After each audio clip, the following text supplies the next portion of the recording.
Hello, welcome to Drugs Unwrapped. I'm Rob. With me today is Jamie. Jamie, how are we? Very well, thank you. How are you? Good, thank you. All good. Let's get into it. Cocaine. So what's the appeal? What's the appeal? What is the appeal? Why are people taking cocaine, Jamie? Yeah. Well, I think from our experience, from what we're seeing on the streets and what we're seeing coming into the project, we've seen, obviously, we're going to be talking about like in its two forms, in the powdered form and obviously crack. Yep. And what we're seeing is that the availability has increased. The way in which the way people access the drug itself, how they get the drug, has changed dramatically. It's become easier. Is that to do with online? I think so, yeah. I think it's got, online, mobile phone contacts, different kind of ways in which people can distribute telephone numbers across a network of different users, and how's that shared. The deals that come through that people are able to do when they want to establish themselves when dealing, or whether they want to be able to make a quick sale. So there's loads of, potential opportunities there for people who are looking to use certain substances.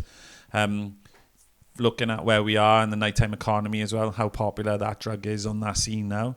That has seen it kind of increase tenfold. Isn't it meant to be like it's estimated around about 1 million UK people are using or have used cocaine over the last year or so, from what I can remember from stats or data?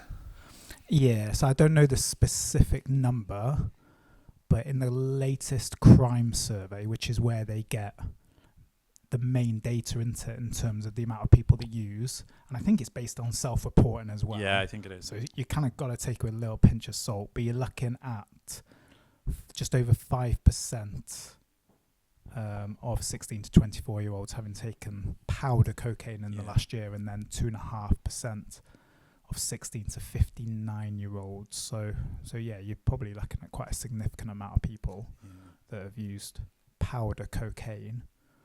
But it seems to be no change in the prevalence of the amount of people that have used compared to the previous survey they did. It used to be annual, but the previous survey was back in 2020. Yeah. So I don't know why there was a little gap there, but it seems to have gone anecdotally from that very luxurious kind of drug to it, like you said, that actually just seems more and more people are now using it in both forms. Yeah, no. It definitely seems to be more accessible. Just going on referrals that we're seeing that are presenting, and the demographics of the people that are reporting, there appears to be a bit of divide between cocaine, the powdered cocaine users, and crack users. Their needs and when triage, their historical kind of drug use seems to be different from people who have potentially been, or should we say, familiar to services, or have had multiple complex needs and have been in services before, whether that be drug and alcohol or other services, criminal justice, etc., or have been previously prescribed or currently prescribed and are using crack, to then people who have never come anywhere near services before, using the powdered cocaine and coming in and accessing our services for the very first time. And that, unfortunately, is normally down to there's been a change or a situation that has arisen in their lifestyle or in their life, which has caused them or wanted them or needed them to come into services. So it's quite interesting to see the differences in the groups that are coming in, and also the reporting, anecdotally as well, of the quality of the drug, how good the drug is now to what it used to be compared to the price that you used to pay and what you actually got in purity levels. And I think we see that in the reports as well, from different reporting agencies, etc., that do the testing, see the quality of the drug now as it is going back 10 years ago. I think that's one of the things that's been written about recently in terms of one of the main reasons around the rise in drug-related deaths. I was reading something in the conversation. So we're recording this the Monday after the drug-related deaths for 2023 were reported. So they came out last week. So yeah, in Wales, there was a 25% increase in the amount of drug-related deaths associated to cocaine, and the data doesn't distinguish between powder cocaine and crack cocaine, so we don't know in terms of how many were associated to each. But yeah, 25% increase compared to 2022. And what I found absolutely mind-blowing is that in a 10-year period, it's increased by 828%. Yeah. So we're looking at 65 people died from cocaine use in 2023. 10 years ago, it was 7. Yeah. And obviously across England and Wales, similar in terms of kind of percentage increase, which is it's pretty grim, really. Yeah. Well, it shows how buoyant the marketplace is, I suppose. So the needs and the wants of the people and the demands are being met, obviously, from the availability of the drug.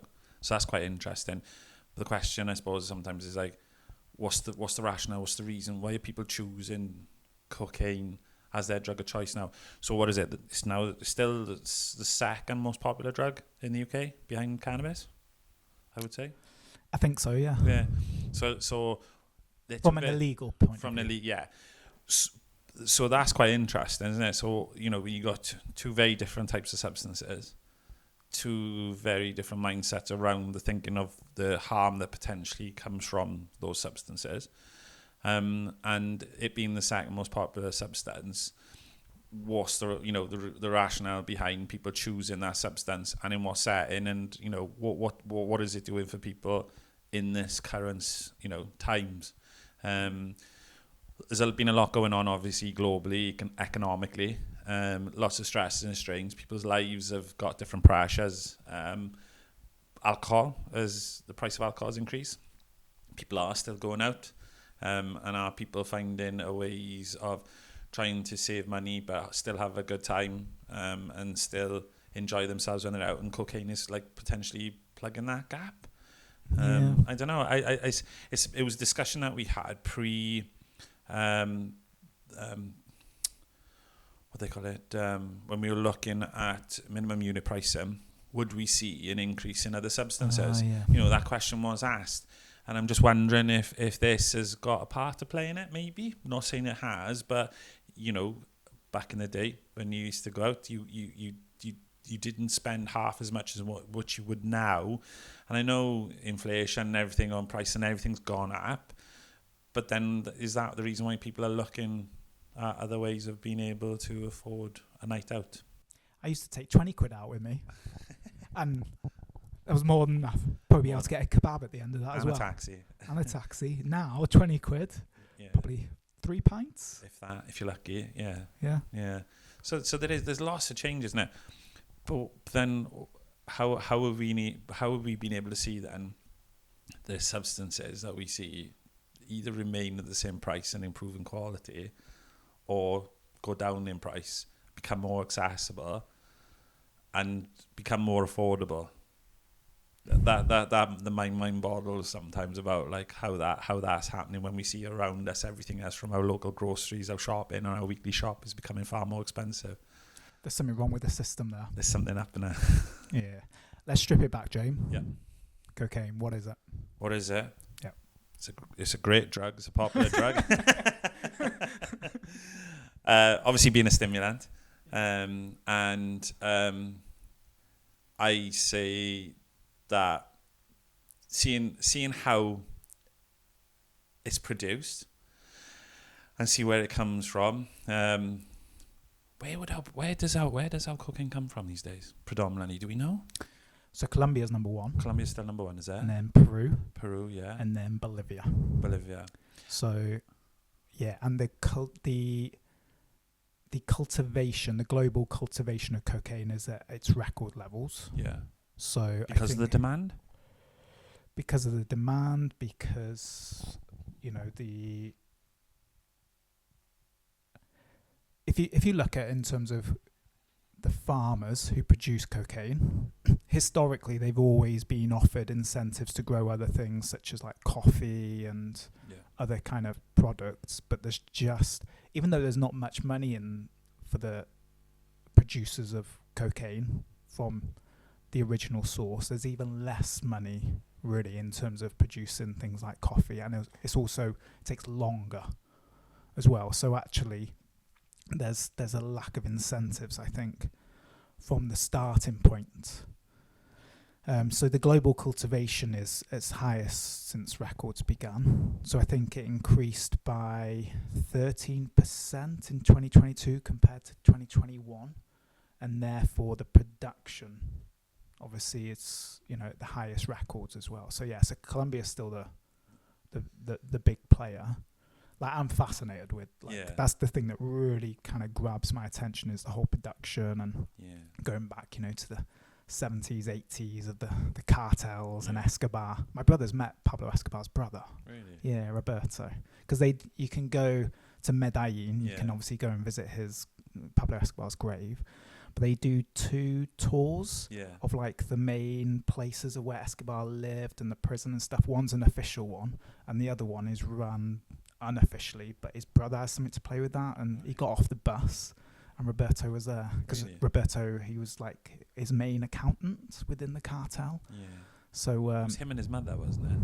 Was it Pablo Escobar's mother involved or something? Oh, now you're asking. I can't remember. She may have had some dealings with it, but yeah, my brother came back from, because they were in South America, and literally in my house I've got a picture. I think it's a picture of Escobar when he's like being caught and in prison. You know, he's holding up that kind of sign, and it's signed by Roberto. Oh, wow. So it's alongside my signed Barcelona shirt that I'm not allowed to put up anywhere in the house. But nah. So I think ultimately the production of cocaine is at its highest levels, and I think the demand in North America has the market there is constricted. Like it's got smaller, so therefore there's more. You know, there's the supply's got to go somewhere, and Europe is obviously the main player, and the UK is, you know, it's you know, we love our cocaine in the UK, don't we? So but that's interesting, and like you're saying, like the demand has gone up here in Europe, but gone down in North America, and like transportation routes, I would imagine slightly a little bit different, a little bit slightly easier in those areas, but then to go transatlantic and get the substance over to the countries and distribute it to the networks, that's a huge operation, isn't it? And that's fascinating, and it's the logistics behind that. And how are they managing to do it? It's mad. Yeah. But I think it's kind of how much of a part it's had to play in North America in terms of the opioid crisis. It's kind of seemed to have correlated with the emergence of the opioid crisis going back, 2016. To the market for cocaine kind of shrinking in North America at the same time, really. So has there ever been any correlation between, there's only so long that you can obviously use stimulants for, and then there's a need to come down, isn't there? And then opiates have then played a part in that, helping those that marketplace and those individuals self-medicate from potential years of use or use of those stimulants being more widely available. We've always seen sort of locally 80s and 90s where amphetamine was the drug of choice in the UK for many areas and was popular for a long time. And then you saw the rise and the increase in heroin use then.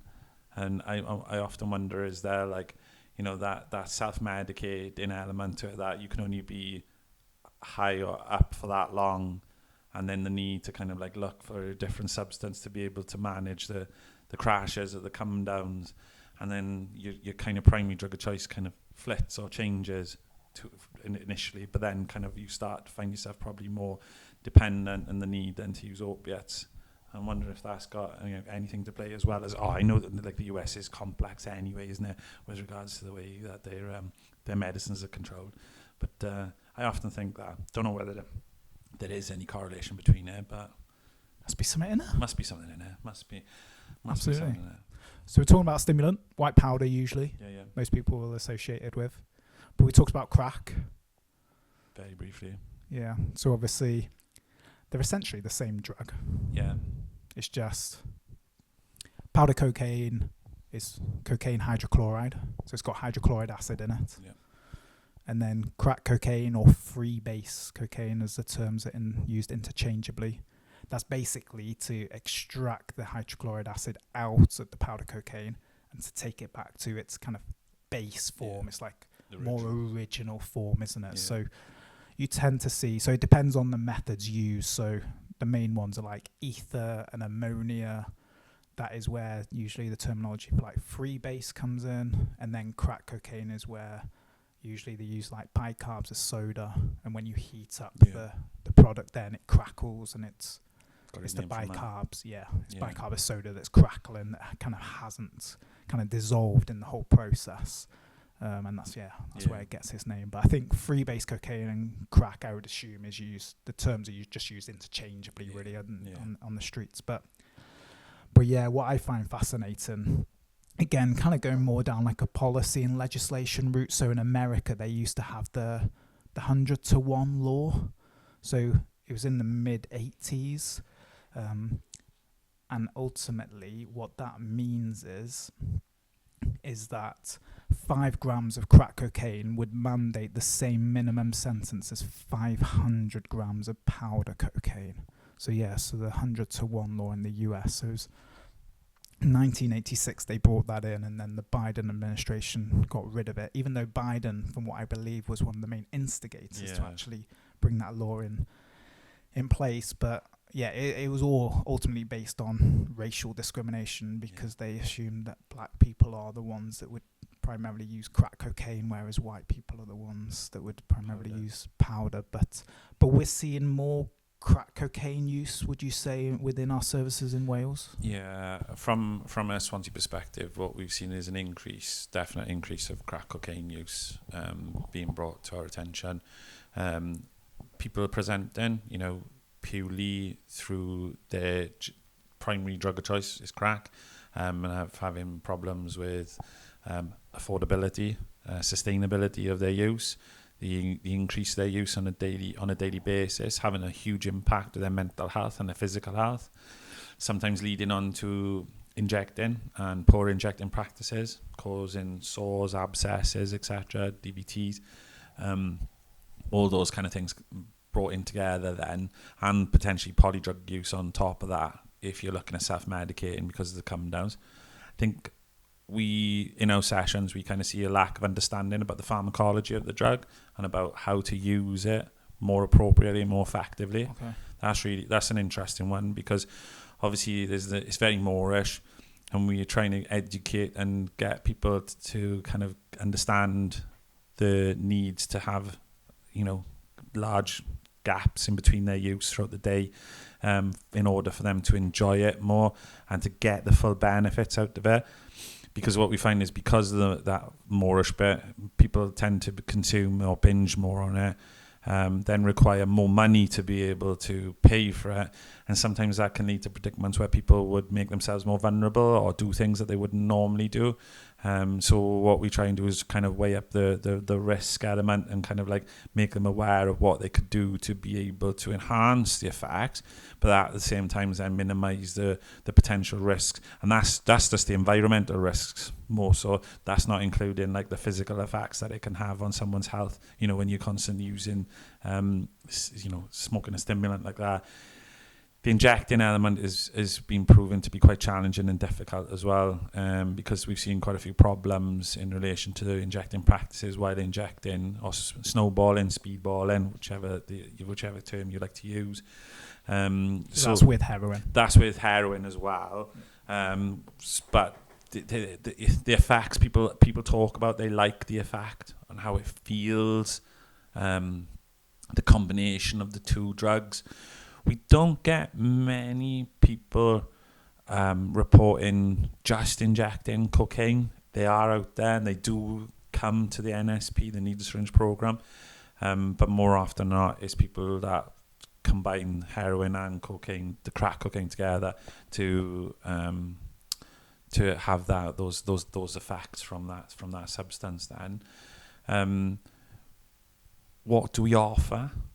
And just psychosocial interventions, which can be quite challenging if you find it quite difficult to engage in a service. We offer auricular acupuncture as well, to be able to support individuals to have some time out away from the hustle and the bustle of life, sometimes to have 45 minutes time out, where the auricular acupuncture and its proven track record to be able to support people in feeling more motivated with the upkeep of the sessions. But psychosocial interventions alongside that do see some impact, but it's quite a difficult kind of substance, and particularly if someone's got a dependency, it's quite challenging to keep people engaged. We don't have that magic tablet or medication that couldn't be given quite easily and freely. There is medication available, obviously, within treatment services, but you're having to get there and show motivation, the want and willingness to change, and maybe sometimes make them jump through hoops to be able to get that support and treatment is challenging for themselves as it is. But no, we're seeing a lot of individuals that are already in treatment as well as seeing their drug use changing as well. So, if your primary drug was a heroin, and maybe you're not receiving the support or the bolt-ons that you should or could get, then people just changing over to crack smoking, and that's having an impact on their treatment. And I suppose it's the same. There's no behavior modification. It's the same kind of behavior, seeking for substances, looking to escape.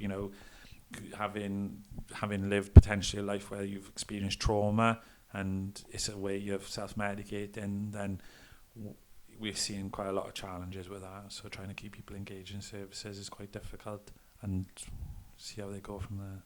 Would you say, in terms of one of the main challenges around kind of engaging with and supporting crack cocaine use is purely due to the drug itself? Because if you look at, say, someone who snorts cocaine, then the effects are going to come on probably like after about 3-5 minutes and last about half an hour. But if you look at, and obviously this is the main difference really between crack and powder cocaine, in that when you smoke crack, it's pretty much instantaneous, and it's really short. So you're looking at like 15 minutes really in terms of the effects to last for. Compare that to, say, like heroin, for example, that will last a good few hours. You're talking about here crack in terms of being really quick, short acting. Is that one of the challenges then, in that kind of engaging with people that use that substance, that actually they're potentially more likely to use a lot more frequently, and ultimately if they don't, then the kind of the side effects, the withdrawals kind of come into play that make it challenging them to have kind of meaningful engagement? Or is that completely a separate issue? I think it's each their own. I think that each person comes and reports like they use differently, so we have to take into play their personal relationship with that substance, how they use. Some people can take it or leave it. Some people have got a rich routines where when they have the money they can afford it and will use it, may use just a bit, may binge on it but then leave it. And then you got people then who have still got that kind of, and haven't addressed those behaviours potentially which were evolved from other substances. Say if you used heroin before and they've just replaced it, so you've addressed the opioid issue or the opiate issue with a prescription medication and with psychosocial intervention surrounded by other people that are in a similar situation to you. But then when you throw then cocaine and crack into the mix, I think it's become more complex, and there's no hard or fast answer to that. It's a bit like the alcohol debate now. It's like, why do people, depend on their relationship with alcohol and how they were brought up in that environment. And I think it's quite a similar scenario when it comes to crack as well. So it's a difficult nut to crack to look at what is the best approach. How do we approach and address the situation with the individual without unpicking that kind of like the history of that individual's relationship with substances over the years. And you probably will find a theme, the theme and the need to want to medicate or to use it. And even more so in times of hardship, when things are more challenging. Yeah. And then people going towards it. Does that answer your question? Maybe. I don't know. Yeah. I don't think there was a particular answer looking for. No. But I do find it interesting, you look at drug use generally, and you probably, from a very stereotypical stigma-based perspective, you look at injecting is number one for, that's, you can have all the negative connotations with that. But I always find it interesting in terms of with cocaine and crack, that crack seems to me very negative perception. But then majority of people who use crack will smoke it. Yeah. Whereas you don't necessarily get the same stigma associated to smoking other drugs, if you get what I mean. So, and obviously, as we mentioned, cocaine and crack pretty much are the same drug. There's a slight difference in the molecular structure if you want to go down that route, but you're essentially, the only difference is you're taking it one way. You're primarily snorting powder cocaine. In different areas, you will primarily be injecting powder cocaine, whereas crack, you're primarily smoking it. But and that's pretty much the only difference, and it's purely based on the route of administration, the intensity of the effects, and the how long the effects last for, and that's pretty much it really from there. So I do find it interesting that there's that level of stigma associated to crack, and I realise there's other issues kind of going on environmentally and just kind of lifestyle and such like that goes with that. But we used to see it with heroin users as well, though, didn't we? We used to see people that smoked it would look differently at people that injected. And then there was different types of injectors that would look down at others. So, there's always been those kind of like subcultures where people were frowned upon, treated differently, or seen as like high risk. And I think we kind of still see that now. We see it within, in the crack cocaine users as well. But I think you've got different lifestyle and different cultures as well, and they collide, and one is very different to the other. And, your powdered cocaine users would never, they probably wouldn't come into contact with our services as easily as some people that have had historical substance use challenges or issues.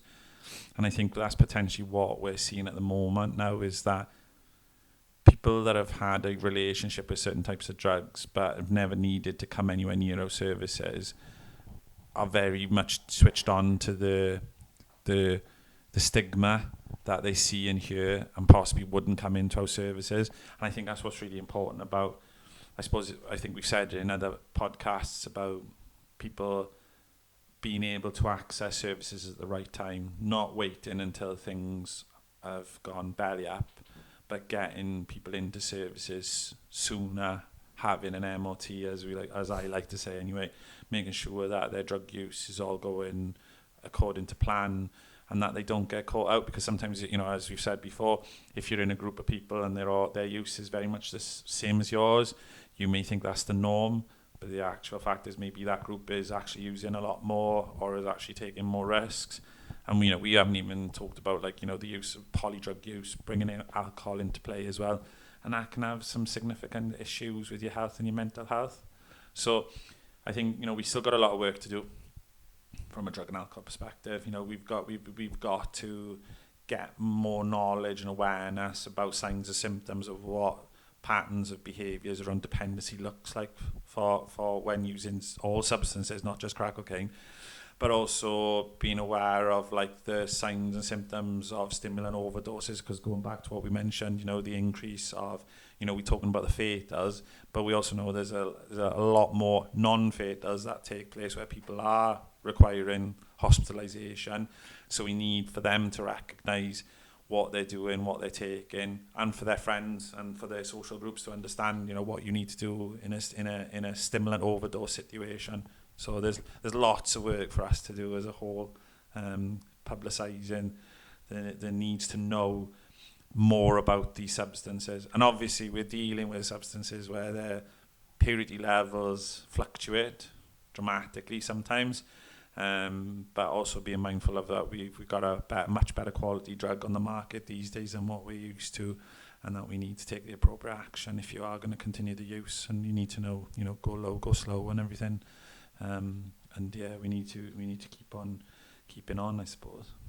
Okay, so let's quickly talk about polydrug use. So obviously you've mentioned alcohol and heroin. So the main one really, I think, is probably cocaine and alcohol, probably in the grand schemes of things. So you're looking there in terms of people using obviously those two substances, and ultimately your liver, I always like to say your liver produces an offspring kind of drug. So cocaine and alcohol interact in your liver, and your liver then produces cocaethylene, which research suggests is more toxic than either drug separately. And I think there has been, some association there as well in relation to suicides as well. So obviously that's something to kind of be aware of. And I think, again, anecdotally, people report, that it intensifies the effects of cocaine, it diminishes the effects of alcohol, so therefore people are more likely to drink more than what they're tolerable to as well. But because cocaine is quicker acting, then you have all those other issues as well. And then, yeah, you've mentioned obviously cocaine and heroin, so snowballing, speedballing. And then the other one is cocaine and ketamine. Is that, I know you obviously worked in the festivals a little bit. Is that something that you came across? So Calvin Klein, they sometimes call it, or CK. Yeah. So we see it, but not too frequent.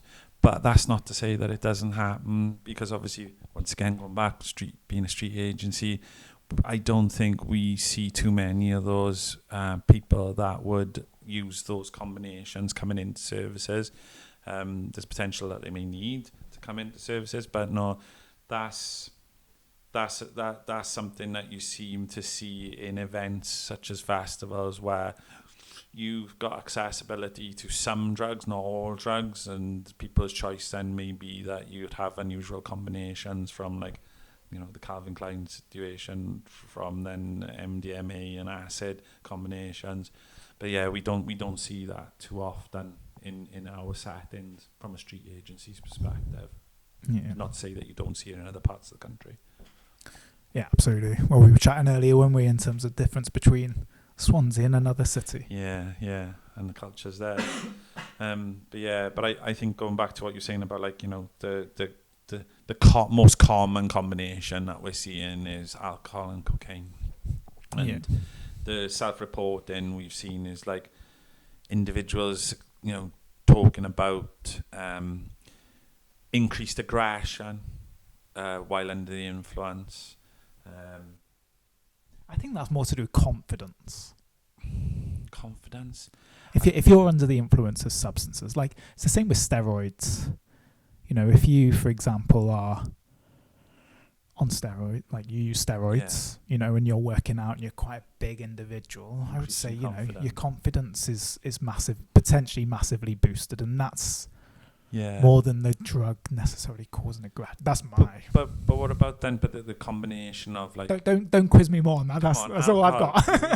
The combination of alcohol, you got your confidence, and we know we see what people under the influence of alcohol and how. Well, your inhibitions go, don't they? Yeah, your inhibitions. Your judgment goes out the window, and so that kind of, like, increased aggression and the confidence to be able to carry out potentially what you would normally do in a situation, that fight or flight scenario that you're faced with. Yeah. And are you possibly, I don't know, this is a question now to whomever, but are you more likely to fight than flight?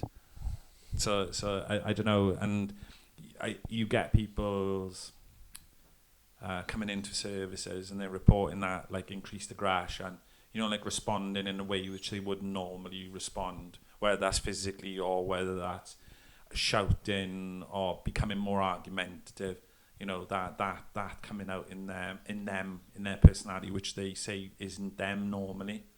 So they notice that difference. Then that kind of risk-taking behaviour, and that risk-taking behaviour can look like anything really, can it? It can, it could be anything. Give you the confidence to do something that you wouldn't normally do. Give you the confidence to put a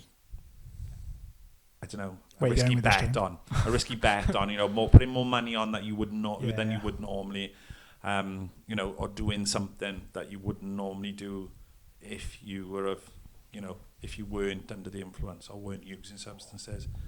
And I think a lot of people that we see who do come into services talk about like extreme mood swings, post use, come downs, feeling really low. They talk and they can distinguish between. Some of the examples I get is like when someone's been out and they've been drinking and they have a hangover and you've got that low mood.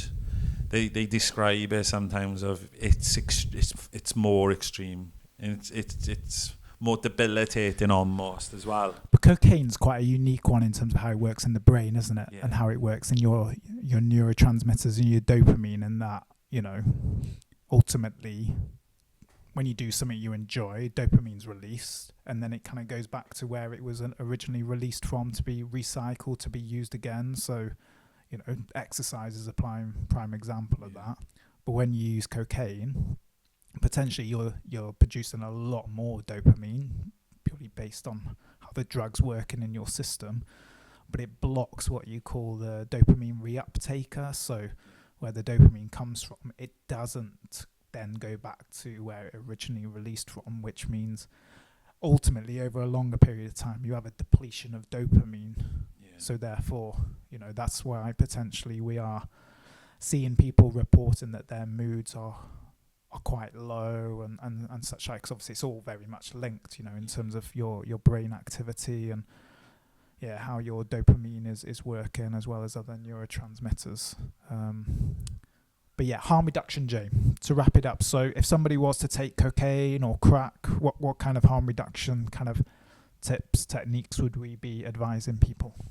Obviously, first off, we don't know your purity levels that you're taking, so being very much aware of that. So, go low and go slow at the start so that you know what you're getting, so that you can then work on your dosing throughout the night if you are planning on using in a particular setting, in a nightlife setting maybe. Making sure that you're staying hydrated, not alcohol preferably. However, we know that sometimes alcohol and cocaine will go hand in hand, but also being mindful of how much alcohol you are consuming, and maybe stay off the alcohol. You've got to remember that you're taking a substance which is going to be wanting to go through your system and go through your kidneys and your liver. So you've got that, your body's already got that to contend with, so you've got to be mindful of that, and you've also got to be mindful of the amount of alcohol that it's also got to process through your liver as well. Being aware of who you are and what you like under the influence as well. Doesn't suit everyone. It's not a good look for some people, and there's different foods for different moods, and there's different drugs for different types of individuals. So making sure that it kind of like suits your needs, and if you're that kind of person that it suits when you're under the influence. Making sure that you have a break, obviously, throughout the night and also throughout the week. Making sure that you have a good recovery, making sure you look after yourself, making sure you're in the right headspace at the time. If your moods are quite low before taking and you need to pick me up, kind of understand that. However, what are you going to be like after that? What are you going to be like the morning after, the night before? And making sure that you've got a supportive network of friends, loved ones, etc. mindful of that you can't be open about your drug use to everyone, and that sometimes the stigma attached to that means you're not going to be able to speak to everyone or anyone about your drug use. But having someone there who's quite supportive and can kind of make sure that, you know, you're all right on the night, get you home safe, and just make sure you look after yourself. That can be kind of difficult if you are on a budget and you've not got any money and your circumstances are not particularly great. Then it's obviously, you know, making sure that you used or utilize the services that are available for those people that may be having difficulties or challenges. And that can go from anything from Barod, you know, our drug and alcohol services across Wales. Also, you know, Cocaine Anonymous, you know, there's many groups that are out there, NA, AA. So there's lots of other support networks that you can go to that you may want to dip your toe into, just to see what support and advice that you can get from anyone that may have a lot of experience or lived experience, mutual aid groups, etc. Can't think of anything else, to be honest. Yeah? Can you think of anything? Don't share paraphernalia. Don't share. Don't use it outside of other people. General kind of stuff. And be aware as well. I'm a big advocate of actually researching, knowing, you know, what the potential effects are, what the potential risks are. You know, you take cocaine, for example. You know, it's a vasoconstrictor. So when you consume it, your blood vessels are gonna go thinner. But ultimately, your body, because it's a stimulant, wants to pump even more blood around. So that's where the risk of strokes and heart attacks. Obviously, if you've got a predisposition, you know, to say, if you've got a bit of a dicky heart, you want to be looking out that. You kind of want to avoid cocaine, you know, and so definitely being mindful of that, and you know, and general kind of harm reduction stuff, really, isn't it? And ideally, we can give out, you know, currently under legislation, safer inhalation devices, or crack pipes is what people may alternatively know them as. You know, under legislation we can't give them out at present. They're not in the exempt list, which is the likes of like syringes and needles are, for example. So, you know, kind of researchers found that they've been a really good engagement tool, and just an effective harm reduction. So but being mindful of, like, obviously whenever you do take, if you do buy a bag, that no bag is the same, and being aware of then signs and symptoms, and your friends or people around you being aware of what signs and symptoms of a stimulant overdose looks like. And serotonin syndrome. Serotonin syndrome is a massive one as well, and I don't think people recognise that. Sometimes it's just and especially if you're already seen to coming across someone that you're already drunk or under the influence, but there could be things going on for you which could lead, you know, could be anything from, you know, as you said, things going on with your heart, hyperthermia, you know, when you're overheating, etc. All those things can be. Anything else, James? Have we missed anything? I think that's pretty much everything with regards to. I feel worn out. Yeah. I feel like we've absolutely smashed that on the head. We were aiming for 25 minutes. We are 45 minutes of recording. We just can't do it, can we? Can't get it down to 25 minutes. We've just got too much to say, Jay. We know too much. Thank you for that. James, thank you. Everyone else, we'll see you soon. Bye-bye. Bye. If you have been affected by any of the issues discussed in today's podcast, please reach out. Barod have a free and confidential live web chat service that is available 7 days a week on our website at barod.cymru, where you can chat to a trained support worker. Alternatively, you can contact Wales's National Drug and Alcohol Helpline, Dan 24/7, either by calling 0808 808 2234 or text Dan to 81066.